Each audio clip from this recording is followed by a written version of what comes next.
Hello everyone. இன்றைக்கி ஒரு சிம்பிளான சோயா சங்க் பிரியாணி ப்ரெஷர் குக்கரில் எப்படி பண்ணுறதுன்னு பார்க்கலாம்.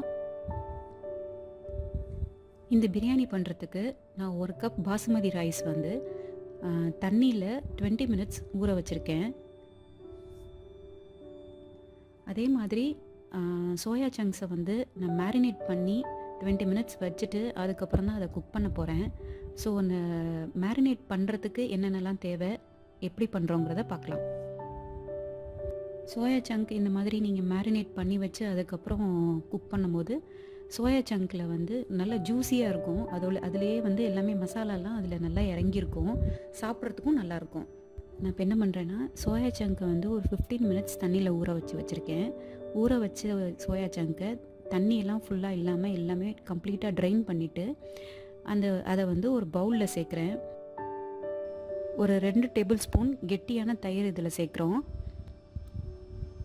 அதோட ஹாஃப் லெமன், தயிர் உங்களுக்கு புளிச்ச தயிராக இருந்ததுன்னா லெமன் சேர்க்கணுங்கிற அவசியம் இல்லை.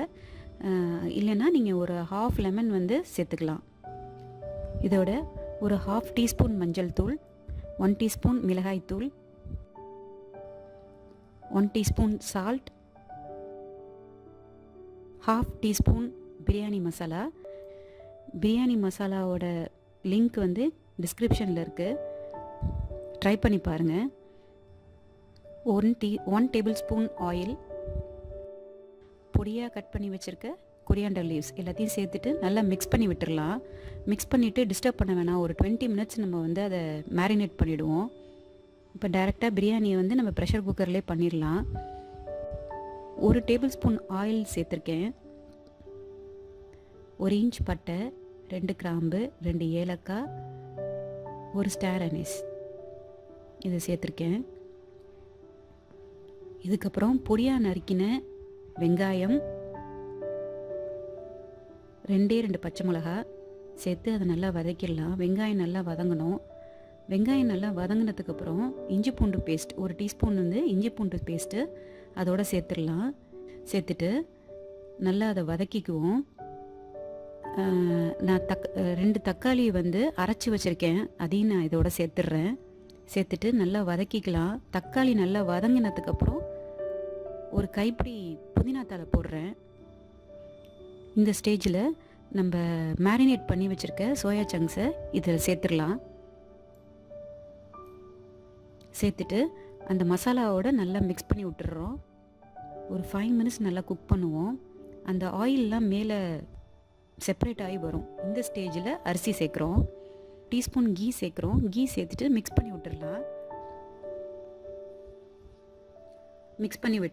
மிக்ஸ் பண்ணதுக்கப்புறம் 1.5 கப்பு தண்ணி சேர்த்துக்கலாம்.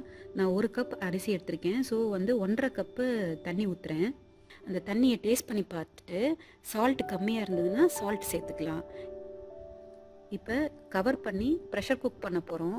2 விசில் போதும். 2 விசிலில் ஸ்டாப் பண்ணிடலாம். ப்ரெஷர் தானாக ரிலீஸ் ஆகிற வரைக்கும் வெயிட் பண்ணுவோம். ப்ரெஷர் ரிலீஸ் ஆனோன்னே நம்ம அதை ஓப்பன் பண்ணலாம்.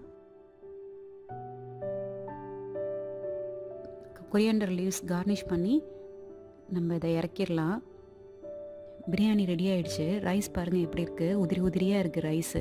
நம்ம ஒரு எலக்ட்ரிக் குக்கரில் பண்ண மாதிரி இருக்குது ரைஸு. இந்த மாதிரி ட்ரை பண்ணி பாருங்கள், ரொம்ப நல்லாயிருக்கும். பிரியாணி டேஸ்டியாகவும் இருக்கும்.